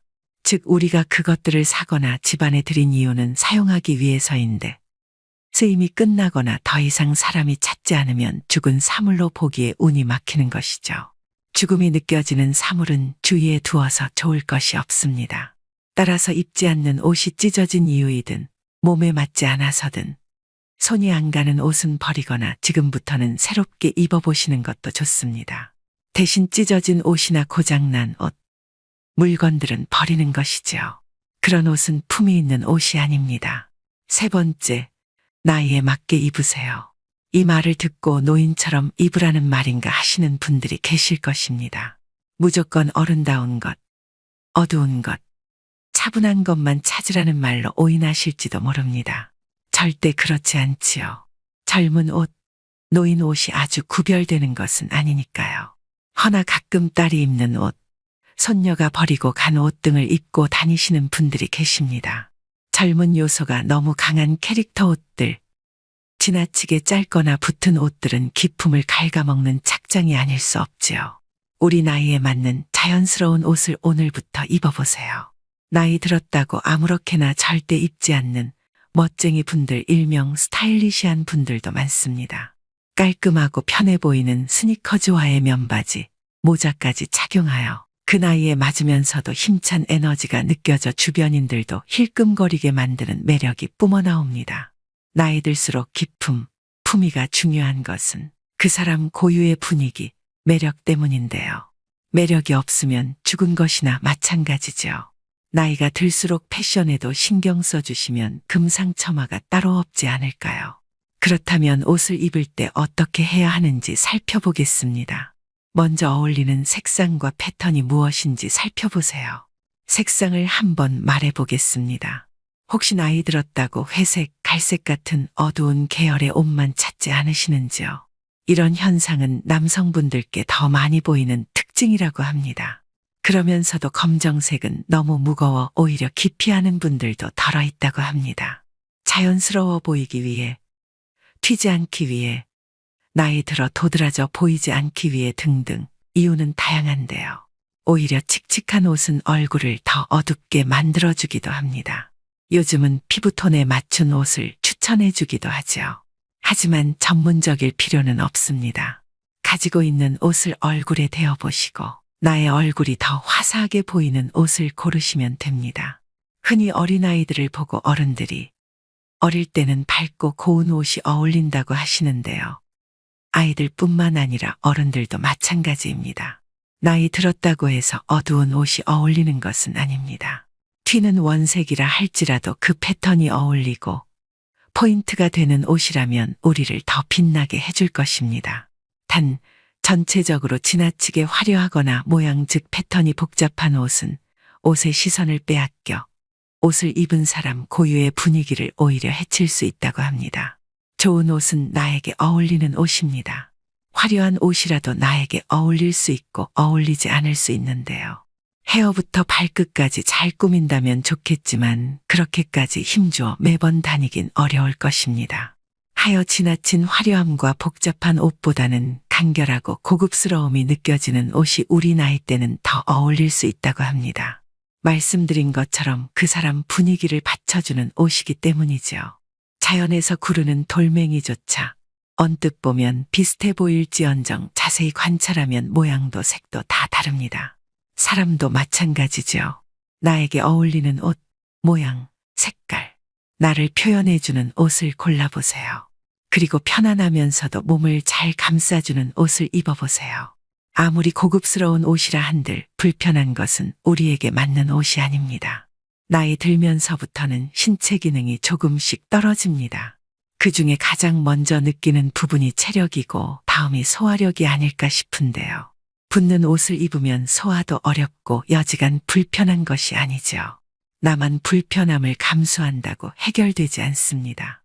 지나치게 불편한 옷은 연령을 떠나서 보는 이조차 불편함이 느껴지죠. 이것 또한 과학적으로 입증된 것인데요. 누군가 손가락을 찔리는 장면만 봐도 고통이 느껴지듯이 보는 이마저 얼굴을 찡그리게 되는데요. 자신이 다쳤을 때 고통을 느끼는 뇌 부위가 활성화되기 때문이라 하네요. 그러니 불편한 옷을 입은 사람을 보면 보는 사람조차 거북하고 명치가 갑갑해지는 불편함을 동시에 느끼는 것이죠. 편안한 옷을 입는다고 해서 무조건 고무줄 바지 같은 편한 것만 추구해서는 안 됩니다. 중요한 것은 편안하면서도 나를 적당히 감싸주는 균형이 중요하다고 패션 전문가들은 말합니다. 입었을 때 신체가 아름다워 보이는 적당한 느낌, 핏이 좋으면서도 불편하지 않는 소재와 두께감 등등 조화로움을 놓치면 안 되는 것이죠. 그런데 나이가 들면서 몸매가 많이 변하죠. 특히 여성분들은 출산을 겪으면서 체형이 변하고 체질도 변하게 됩니다. 이후로 갱년기까지 겪게 되기에 중년이 지나면 급격히 체중이 느는 경우가 많은데요. 호르몬의 변화 때문에 살이 찌는 체질로 바뀌는 것이죠. 이를 간과하다가 어느 날부터는 맞던 옷도 맞지 않고 작년에 입던 옷이 다른 옷 같은 경험 해보신 적 있으실 테죠. 단순히 살이 쪄서 그런 경우도 있지만 나이 드니 이런 옷도 어울리지 않네라고 생각하지 않으셨나요? 그 이유가 이런 이유입니다. 체형이 자꾸 변하기 때문이죠. 그러니 적당히 나의 몸을 돌아보며 체크할 필요가 있습니다. 소식은 장수의 기본 중 기본이라고 많은 의학책에서 말합니다. 예전엔 먹을 것이 부족해 영양 부족으로 죽었지만 지금은 과해서 죽는 시대 아닙니까? 혈액을 끈적하게 하고 굳게 만드는 설탕과 기름을 줄이고 소식을 하는 것은 노화 건강의 핵심 요소입니다. 체형 관리는 어쩌면 나이 들면서 더 필요한 것이 아닐까요? 요즘은 멋진 분들이 참 많습니다. 예전에야 60이 넘으면 할머니였고 70이면 갈 준비한다 하였지만 지금은 어디 그런가요? 관리를 잘하고 치료도 제때 잘해주면 오래 살 수 있죠. 60대 분들을 보면 예전 50대와 준할 정도의 외모와 건강이 느껴집니다. 이렇게 건강하고 매력이 넘치는 분들을 보면 오늘 우리가 배워본 옷의 중요함을 잘 이해하고 계신 것 같습니다. 포인트가 하나 있는데요. 바로 액세서리를 잘 활용하는 것입니다. 혹시 나이 들면서 이제 귀찮다고 노인이 무슨 보석이냐며 귀중품은 서랍 속 깊은 곳에 보관해 오지 않으셨나요? 하지만 절대 아닙니다. 이런 액세서리는 젊은이들의 고유물이 아니죠. 꾸밈이 과하지 않은 적당한 디자인의 시계, 보석류는 부티나는 주요 포인트입니다. TV 속 연예인들을 보면 적당한 액세서리를 항시 착용하고 있죠. 심플한 보석 또한 그런 이치인데요. 연예인이 아닌 이상 치렁치렁한 귀걸이나 펜던트가 과한 목걸이 등은 과하겠지만 적당한 보석을 착용하는 것은 간단한 차림의 생기를 불어넣어주기에 해보시라 권해드립니다. 특히 귀걸이는 사람의 얼굴 옆에 바로 붙은 보석이기 때문에 얼굴을 훨씬 빛나게 해주며 강한 생기를 불어넣어주는 요소입니다. 귀걸이를 하면 얼굴이 10% 이상 아름다워 보인다는 연구 결과도 있죠. 귀걸이, 시계 등만 있는 것이 아닙니다. 멋쟁이들은 계절이 지날 때 티가 난다고 하더군요. 즉 적당한 계절에 맞는 액세서리를 활용하는 것이죠. 가을이 오면 적당한 소재의 스카프나 머플러를 활용합니다. 무난한 흰색 셔츠에 스카프 하나만 둘러주어도 분위기가 사뭇 달라지게 만들어줍니다. 겨울에는 포근한 머플러를 착용해 주시면 보는 이까지 따스하게 만들어주는 멋진 착장이 완성이 되죠. 요즘은 스카프나 머플러뿐만 아니라 모자도 다양한 형태가 나오기 때문에 활용면에서 아주 좋습니다. 사계절 적당한 액세서리를 활용해 보세요. 옷의 중요함 및 입는 방법 등을 알아보았는데요. 옷만큼 중요한 기본이 있습니다. 바로 우리 신체 그 자체입니다. 아무리 멋진 옷을 입어도 그 사람이 옷을 받쳐주지 못한다면 옷도 제 가치를 못할 수 있죠. 옷이 날개라 하지만 돌에 날개를 단들 날아가지 못하는 이치 아닐까요? 우리를 빛나게 해줄 옷들을 잘 살려주려면 더 중요한 것들을 말씀드리겠습니다. 먼저 용모 단정입니다. 용모는 사람의 얼굴 모양을 이루는 말입니다. 그런데 얼굴을 바꿀 수는 없지요. 하지만 단정하게는 할 수 있습니다. 즉 깔끔한 얼굴, 몸을 유지해야 한다는 것이죠. 미국 모델 카르멘 델로피체가 있습니다. 혹시 시간 되시면 이분을 인터넷에 한번 검색해 보시길 추천드립니다. 이분의 출생 연도는 1931년생 올해로 93세입니다. 하지만 놀라울 만한 용모를 뽐내어 세계적으로도 놀라움을 금치 못하고 있는 인물이죠. 카르멘은 여러 비결 중에서 하루 2번의 꼼꼼한 세안을 꼽았습니다. 얼굴은 우리 몸의 도화지와 같습니다. 어떤 옷을 입냐, 어떤 액세서리를 착용하냐에 따라서 분위기가 달라지기에 무엇도 그려낼 수 있는 도화지와 쏙 닮았죠. 특히 나이가 들면서 호르몬의 변화로 인해 신체에 풍기는 냄새도 달라지게 됩니다. 체력은 떨어져도 나이 들어서 더욱 꼼꼼히 잘 씻어야 하는 이유이죠. 세안은 하루 2번 꼼꼼히 하고 얼굴뿐 아니라 머리 감기와 샤워도 꼼꼼하게 해주어야 합니다. 또한 구취도 사람과 대화를 나눌 때 인상을 결정하는 중요한 요소이기에 구취에도 신경 써주시면 좋습니다. 시각적인 것보다 때로는 후각이 더 오랜 기억으로 남는다고 합니다. 시간이 지날수록 시각에 남았던 잔상은 옅어지지만 후각은 냄새를 맡으면 그 느낌이라는 정보가 뇌에 각인되기 때문이죠. 용모가 단정해 보여도 악취가 난다면 좋은 인상을 풍기기 어렵습니다.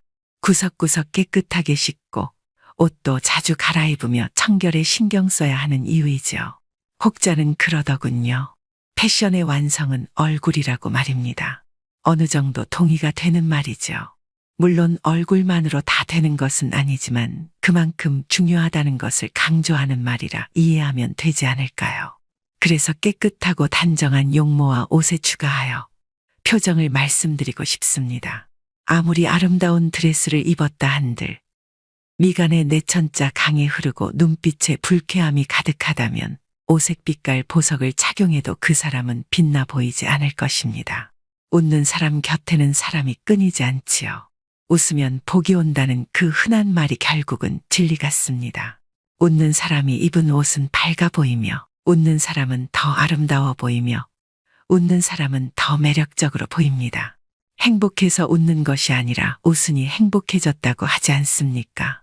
그러니 작은 일에도 웃어보세요. 웃을 일 없다 생각하지 말고 웃으면서 웃을 일을 불러보세요. 나이 들어 우아하게 보이는 여러 가지 비결 중에 또 하나 바로 바른 자세입니다. 노인들 중에 꼿꼿한 허리와 펴진 어깨를 가진 사람이 많던가요? 별로 없을 것입니다. 평생을 살아온 흔적이 바로 사람 몸이라 하더군요.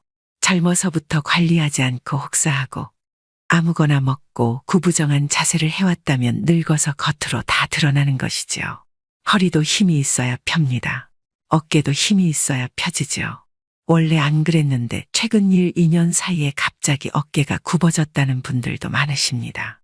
바른 자세는 사람이 당당해 보일 뿐더러 아름답고 고고한 느낌을 주는데요. 바른 자세를 유지하기 위해서는 어떻게 해야 할까요? 정답은 바로 운동입니다. 우리 몸은 수분과 근육으로 이루어져 있습니다.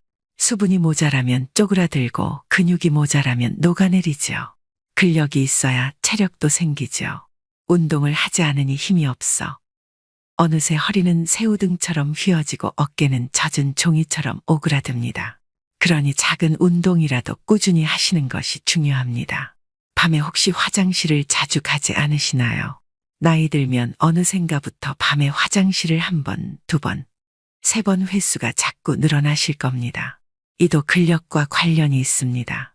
소변을 보관하는 방광도 결국 근육 조직이기에 근력이 있어야 꽉 잡아줄 수 있는데 몸이 점점 힘이 없어지니 소변문을 잠그지 못해 자꾸만 소변이 마렵거나 요실금 증상을 겪게 되는 것이죠. 근력이 있어야 소변 횟수도 줄고 깊은 수면도 취할 수 있으니 건강에 정말 중요한 문제 아닐까요? 근력, 즉 운동이 중요하다는 것은 많이 아실 텐데요. 운동이 또 중요한 이유가 있습니다. 운동은 뇌 활동에 큰 영향을 줍니다.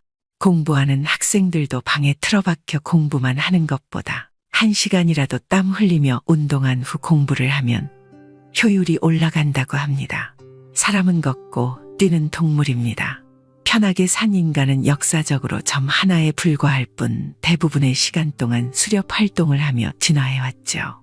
하여 걷지 않고 뛰지 않는 신체는 죽음을 앞당기는 일입니다. 운동을 하면 치매도 줄어드는 효과가 있습니다. 움직이지 않는 몸과 쓰지 않는 뇌 활동은 힘든 노년을 맞이하는 지름길이라는 점 명심하시기 바랍니다. 바른 자세 외에 말투가 있습니다. 어른이 되면서는 점점 말투를 낮추고 말수를 줄이라고 하죠. 방정맞은 언행이 나이 들수록 고급스러워 보이지 않는 것 사실입니다. 사서삼경, 공자, 논어에 나오는 나이 뜻을 아시는지요? 50은 지천명, 하늘이 주신 까닭을 알게 된 나이며 60은 이순, 귀로만 들어도 순리를 쫓을 수 있게 되었다는 말입니다. 하늘의 뜻을 알고 귀로만 들어도 순리를 벗어나지 않으니 10마디, 100마디 말이 필요할 리가 없지요. 나이 들수록 입이 무거워야 하는 이유입니다. 단 필요한 말을 할 때는 언성이 높아지지 않고 점잖은 말투를 구사해야 합니다. 위엄이 있는 어른은 매력적이고 말을 많이 하지 않아도 근엄이 있어 함부로 대하지 못하죠. 오늘 배운 내용을 한번 정리하여 드릴 테니 나이 들어서도 초라한 행색이 아닌 빛나는 자신을 위해 노력하는 여러분이 되시길 바랍니다. 옷에 신경 써야 하는 이유. 옷은 첫인상을 정한다. 옷은 자신감 향상에 도움이 된다. 옷은 품위 유지가 중요한 나이의 중요한 요소이다. 옷은 나를 만들어주는 마술 같은 장치이다. 나이가 들어서는 첫째, 깔끔한 옷을 입자. 둘째, 고장난 옷이나 물건을 착용하지 말자. 셋째, 나이에 맞게 입자. 패션에 신경 쓰려면. 첫째, 색상과 패턴에 신경 쓰자. 둘째, 나에게 맞는 옷, 편안한 옷을 입자. 셋째, 심플한 액세서리를 활용해보자. 옷만큼 중요한 얼굴과 몸에는. 첫째, 용모 단정을 위해 늘 청결히 하자. 둘째, 바른 자세와 건강을 위해 운동을 하자. 셋째, 어른스러운 말투와 행동으로 품격을 높이자. 이러한 내용들을 참고하시어 삶의 지혜를 얻고 마음 평안을 누리시면 좋겠습니다. 오늘 영상 도움 되셨다면 구독, 좋아요, 알람 설정 꾹 눌러주시고 이 영상을 소중한 분들께도 공유해주세요. 다음에 더 좋은 영상으로 찾아뵙겠습니다. 감사합니다.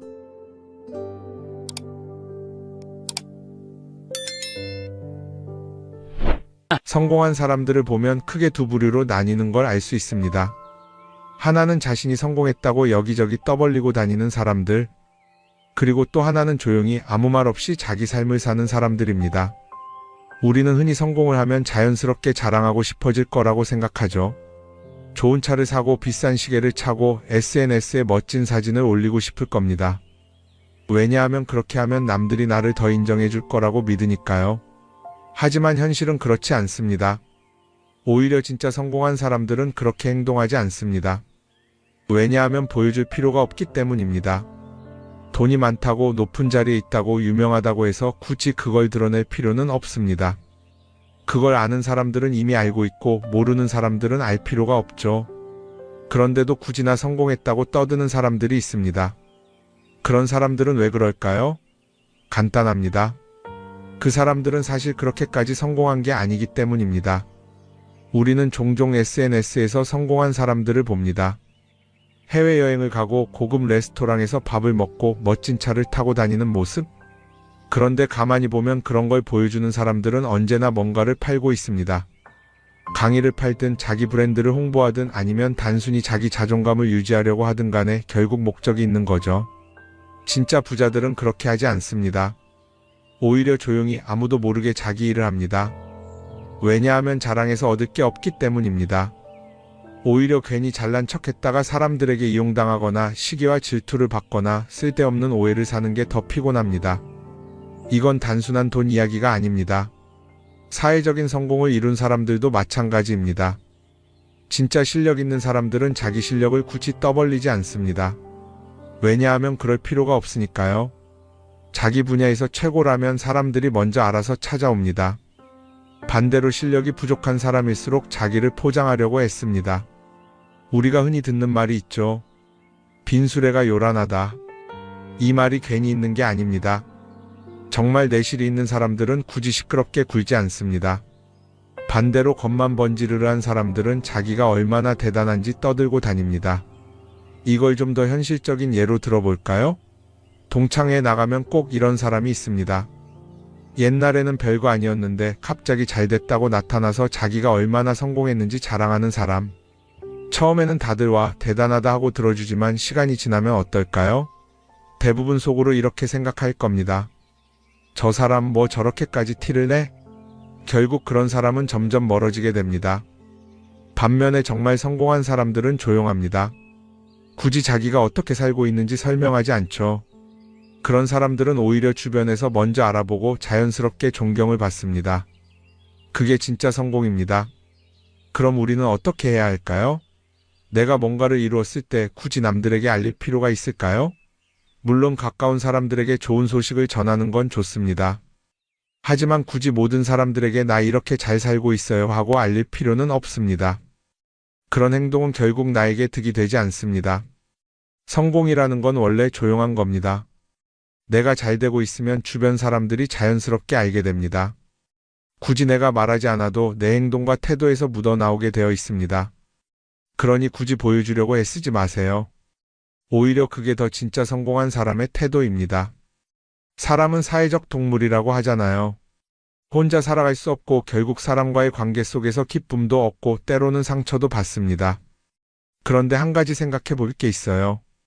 우리가 정말 인간관계가 필요해서 맺고 있는 걸까요? 아니면 그냥 그래야 한다고 배워서 어쩔 수 없이 유지하고 있는 걸까요? 어릴 땐 친구 많으면 좋다고 하죠. 사회생활에서도 인맥이 중요하다는 말을 많이 합니다. 그런데 정작 주변을 보면요, 인간관계가 넓은 사람일수록 스트레스를 더 많이 받아요. 전화벨이 울릴 때마다 이번엔 또 무슨 부탁일까 싶고, 단체 채팅방에서 메시지가 올 때마다 이걸 또 어떻게 대답해야 하나 고민하죠. 관계가 많아질수록 책임과 피로도 함께 늘어나는 겁니다. 어떤 사람들은 인간관계를 줄이면 외롭지 않겠냐고 해요. 그런데 가만히 생각해보면 진짜 외로움을 느끼는 순간이 언제인지 아세요?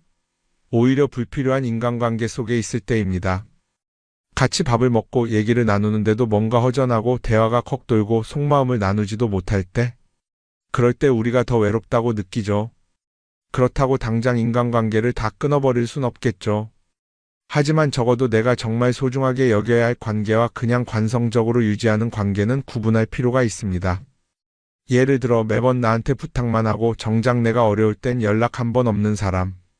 내가 실수하면 뒷담화를 하면서 내 앞에서는 웃는 사람. 이런 관계를 굳이 계속 이어갈 이유가 있을까요? 가끔은 이런 경험도 있을 거예요. 우연히 어떤 사람과 친해졌는데 만난 지 얼마 되지도 않았는데 너무 많은 걸 털어놓는 사람들 있죠.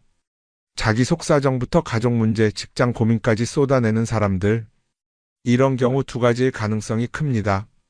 하나는 그냥 감정적으로 의존할 사람이 필요해서일 수도 있고, 또 하나는 내가 믿을 만한 사람인지 떠보는 걸 수도 있어요. 어떤 경우든 이런 관계는 오래가기 어렵습니다. 사실 친밀함이라는 건 시간이 필요한 법이에요. 적당한 거리를 두고 천천히 서로를 알아가야 하는데, 초반부터 급격하게 가까워진 관계는 쉽게 무너지는 경우가 많습니다. 처음엔 친하다고 생각했는데 어느 순간 사소한 일로 틀어지고 결국 남보다 못한 사이가 되는 거죠. 그러면 인간관계를 어떻게 해야 할까요? 답은 간단합니다. 억지로 맺지 말고 굳이 유지하려고도 하지 않는 거예요. 내가 편한 관계라면 자연스럽게 이어질 것이고, 그렇지 않다면 서서히 멀어질 겁니다. 그리고 그걸 억지로 붙잡지 않아도 괜찮습니다. 관계를 유지하는 데 에너지를 쓰기보다는 정말 소중한 관계에 집중하는 게 더 낫지 않을까요? 어떤 사람은 내가 인간관계를 줄이면 나중에 나 혼자 남는 거 아니냐 걱정하기도 해요. 그런데 생각해보면요, 진짜 나를 위하는 사람은 많지 않아요. 인간관계를 줄인다고 해서 완전히 혼자가 되는 게 아닙니다. 오히려 불필요한 관계를 정리하고 나면 남아있는 관계들이 더 단단해지고 가치 있게 느껴질 겁니다. 예전엔 인맥이 자산이라는 말을 많이 했어요. 그런데 요즘은 꼭 그렇지도 않죠.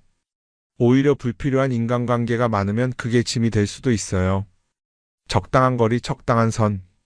이걸 잘 지키는 게 결국엔 가장 편한 인간관계를 유지하는 방법 아닐까요? 한번 곰곰이 생각해 보세요. 지금 내 주변에 있는 사람들 중에서 내가 정말 편하게 만날 수 있는 사람이 몇 명이나 되는지, 내가 억지로 맞춰주고 있는 관계는 없는지.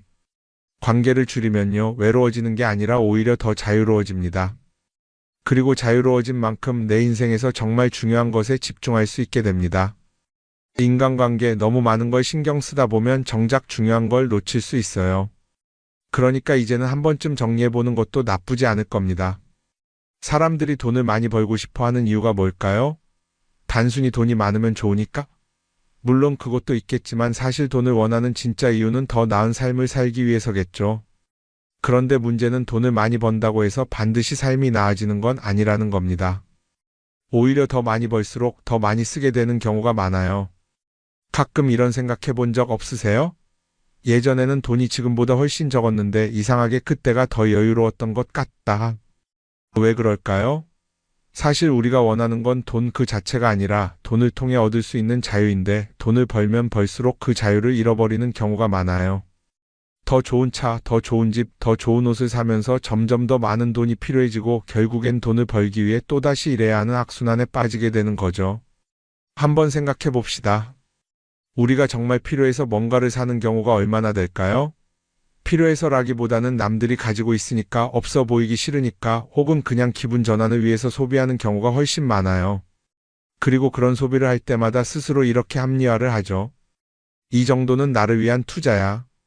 그런데 가만히 보면 그 소비가 진짜 나를 위한 소비인지 아니면 그냥 사회가 만든 기준에 끌려가고 있는 건지 헷갈릴 때가 많습니다. 예를 들어 예전에는 스마트폰 하나면 충분했는데 이제는 스마트워치도 있어야 하고 무선 이어폰도 필요하고 태블릿도 있어야 할 것 같고 하나를 사면 또 다른 무언가가 필요해지는 시기예요. 사실 이건 우리가 그렇게 만들어진 겁니다. 광고도 그렇고 SNS도 그렇고 자꾸 우리에게 이렇게 말하죠. 이걸 사야 더 행복해질 수 있어요.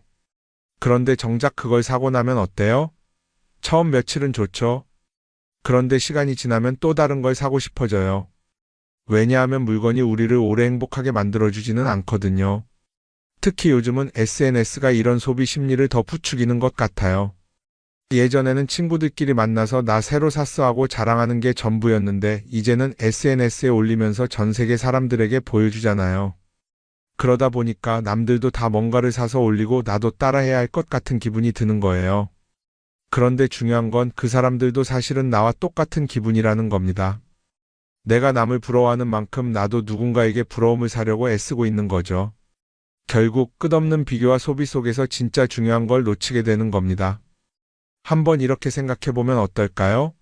만약 내가 지금부터 딱 1년 동안 불필요한 소비를 하지 않는다면 내 삶이 어떻게 변할까? 아마 처음에는 답답할 수도 있어요. 사고 싶었던 걸 참아야 하니까. 그런데 그걸 몇 번 참고 나면 어느 순간 깨닫게 될 겁니다. 내가 굳이 이걸 안 사도 괜찮네? 그렇게 불필요한 소비가 줄어들면 자연스럽게 돈이 쌓이겠죠. 그런데 돈이 쌓이는 것보다 더 중요한 게 있어요. 바로 마음의 여유가 생긴다는 겁니다. 돈을 쓰지 않는다고 해서 불행해지는 게 아니라 오히려 소비로부터 자유로워지면서 진짜 행복을 찾을 수 있어요. 물론 이걸 실천하는 게 쉽지는 않겠죠. 우리 주변에는 소비를 부추기는 것들이 너무 많으니까요. 하지만 적어도 이런 건 해볼 수 있습니다. 뭔가를 사고 싶을 때 한 번만 스스로에게 물어보는 거예요. 이게 정말 나한테 필요한 걸까? 아니면 그냥 순간적인 욕심일까? 만약 그 질문을 던졌을 때 5초 안에 당연히 필요하지 라는 답이 나오지 않는다면 사실 그건 없어도 되는 물건일 가능성이 큽니다. 정말 필요한 건 고민할 필요도 없이 바로 떠오르거든요. 그러니까 이제는 한 번쯤 생각해 봐야 할 것 같아요. 나는 지금 내가 원하는 삶을 살고 있는 걸까? 아니면 남들이 만든 기준에 맞추기 위해 내 시간을 팔고 있는 걸까? 소비를 줄인다는 건 단순히 돈을 아끼는 게 아닙니다. 그건 결국 내 삶의 선택권을 되찾는 일이거든요. 돈을 많이 버는 것도 중요하지만 더 중요한 건 그 돈을 어떻게 쓰느냐입니다. 그리고 때로는 아무것도 사지 않는 게 최고의 선택일 수도 있어요. 우리는 요즘 SNS 없이 사는 게 거의 불가능한 시대에 살고 있죠. 아침에 눈 뜨자마자 휴대폰을 확인하고 출근길에도 SNS를 보고 잠들기 전까지도 계속 들여다봅니다. 그러면서 남들이 어떻게 사는지 보고 나도 모르게 비교하게 되고 때로는 초조해지기도 하죠. SNS에 올라오는 사진들 한번 보세요. 맛집에서 멋진 음식을 먹고 해외여행을 다니고 좋은 옷을 입고 성공한 삶을 사는 사람들. 그런데 가만히 보면 이 사람들이 정말 행복해서 저런 사진을 올리는 걸까요? 아니면 그냥 행복해 보이고 싶은 걸까요? 실제로 SNS에 가장 많이 올라오는 사진이 뭔지 아세요? 남들이 부러워할 만한 순간들입니다. 집에서 편하게 쉬고 있는 모습이나 출근길에 지친 얼굴, 어제 먹다 남은 배달 음식 사진 같은 건 잘 안 올리죠. 대신 멋진 레스토랑, 명품 가방, 고급 호텔 같은 것들이 올라옵니다. 왜 그럴까요? 결국 SNS는 보여주기 위한 공간이기 때문입니다. 여기서 중요한 게 있어요. 우리가 SNS에서 보는 건 그 사람의 삶 전체가 아니라 편집된 일부 장면이라는 겁니다. SNS는 마치 한 편의 다큐멘터리나 영화처럼 잘 꾸며진 장면들만 보여줍니다. 그런데도 우리는 그걸 보면서 아, 저 사람은 나보다 더 행복하구나 하고 착각하죠. 예를 들어 SNS에서 한 친구가 해외여행을 가서 아름다운 풍경을 찍어 올렸다고 해볼게요. 우리는 그걸 보면서 부럽다, 나도 저렇게 살고 싶다라고 생각하겠죠. 그런데 정작 그 친구는 사진을 찍고 나서도 일 때문에 스트레스를 받고 있을 수도 있고 여행 비용을 감당하느라 카드가 걱정을 하고 있을 수도 있습니다. 그 부분은 우리는 알 수가 없죠. 그런데 문제는 이렇게 남들과 비교하는 습관이 쌓이면 결국 내 삶이 초라하게 느껴진다는 겁니다. 원래는 그냥 조용히 살아도 괜찮았는데 SNS를 보고 나면 나만 뒤처지는 것 같고 뭔가를 더 해야 할 것 같고 괜히 불안해지죠. SNS는 기본적으로 사람들의 비교 심리를 자극합니다. 남들이 가진 걸 나도 갖고 싶게 만들고 남들이 하는 걸 나도 해야 할 것 같은 기분이 들게 만들죠. 그러다 보니 필요하지도 않은 걸 사게 되고 무리해서라도 화려한 곳에 가게 되고 남들에게 보여주기 위해 사는 삶을 살게 됩니다. 그럼 어떻게 해야 할까요? 사실 정답은 간단합니다. SNS에서 보이는 것들을 곧이곧대로 믿지 않는 것입니다. 그리고 더 중요한 건 남과 비교하는 걸 멈추는 것이에요. 어떤 사람이 비싼 차를 타고 다닌다고 해서 그 사람이 꼭 행복한 건 아닙니다. 좋은 차를 타고 다니지만 밤마다 사업 걱정에 잠 못 이루는 사람도 많아요. 반대로 대중교통을 이용하지만 마음 편하게 사는 사람도 있죠. 결국 행복은 보이는 것이 아니라 느끼는 것입니다. SNS를 덜 보면 덜 불행해진다는 연구 결과도 있어요. 하루 종일 남의 삶을 보면서 비교하는 시간을 줄이면 내 삶에 집중할 수 있는 시간이 많아지는 겁니다. SNS를 완전히 끊을 필요는 없지만 최소한 그 안에 있는 것들이 전부 진짜라고 생각하지 않는 태도는 필요합니다. 우리는 누구나 자신만의 속도로 살아가고 있어요. 남들은 남들대로 사는 거고 나는 나대로 살면 됩니다. SNS에서 남들의 화려한 모습을 볼 때마다 한 번쯤 이렇게 생각해 보세요. 이건 그 사람이 보여주고 싶은 삶일 뿐이다. 그러면 조금은 편해질 겁니다. 사람들은 다들 자기 인생을 살아간다고 생각하죠. 그런데 가만 보면 정말 자기 인생을 사는 사람이 얼마나 될까요? 많은 사람들이 사실은 남이 만들어 놓은 기준에 맞춰서 살고 있어요. 좋은 대학, 좋은 직장, 좋은 차, 좋은 집. 다들 이런 걸 목표로 삼지만 정작 내가 원하는 삶이 뭔지 깊이 생각해 본 적이 없는 경우가 많아요. 이건 어릴 때부터 교육받아온 방식과도 관련이 있어요. 우리는 어릴 때부터 이렇게 살아야 한다는 틀 안에서 자라죠.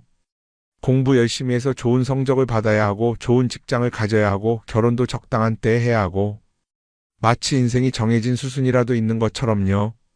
그러다 보니 나 스스로 정말 원하는 걸 고민하기보다는 그냥 남들이 정해놓은 목표를 따라가게 돼요. 그런데 이렇게 남의 기준에 맞춰서 살다 보면 어느 순간 공허함을 느끼게 됩니다. 이게 정말 내가 원했던 삶인가? 하는 의문이 들 때가 오죠. 어릴 땐 성적이 목표였고 사회에 나와서는 연봉이 목표였고 결혼하고 나서는 아이 교육이 목표였는데 그 목표를 이루고 나면 허무한 거예요.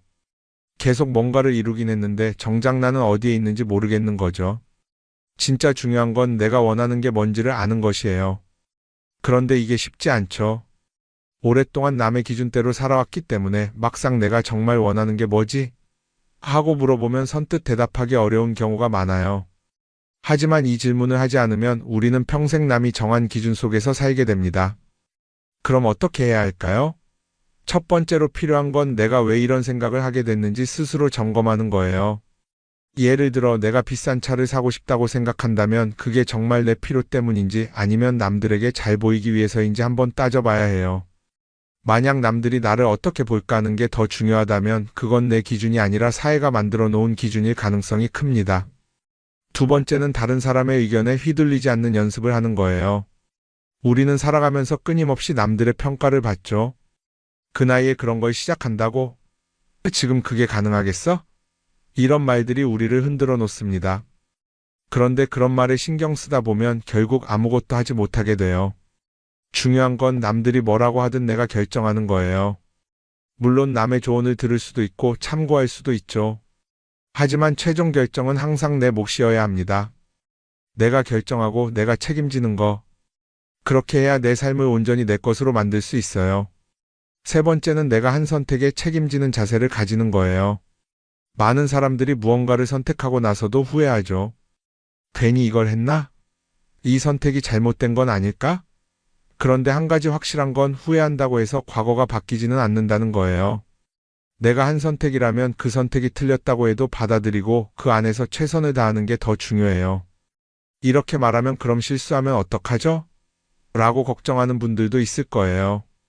하지만 생각해보면 우리가 실수를 두려워하는 이유도 결국 남의 시선 때문이에요. 내가 실패하면 남들이 날 어떻게 볼까? 이런 걱정이 더 크죠. 그런데 남들은 생각보다 우리한테 관심이 없어요. 우리가 성공하든 실패하든 남들은 자기 삶을 사느라 바빠요. 그러니까 내 인생의 주인은 결국 나 자신이라는 걸 명확히 할 필요가 있어요.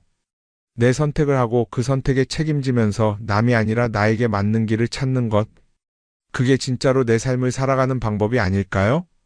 어쩌면 우리는 너무 오랫동안 이렇게 살아야 한다는 틀 속에 갇혀 있었는지도 모릅니다. 하지만 이제는 한 번쯤 생각해 봐야 합니다. 나는 진짜 내 삶을 살고 있는가? 그리고 만약 아니라면 지금부터라도 조금씩 바꿔보면 어떨까요?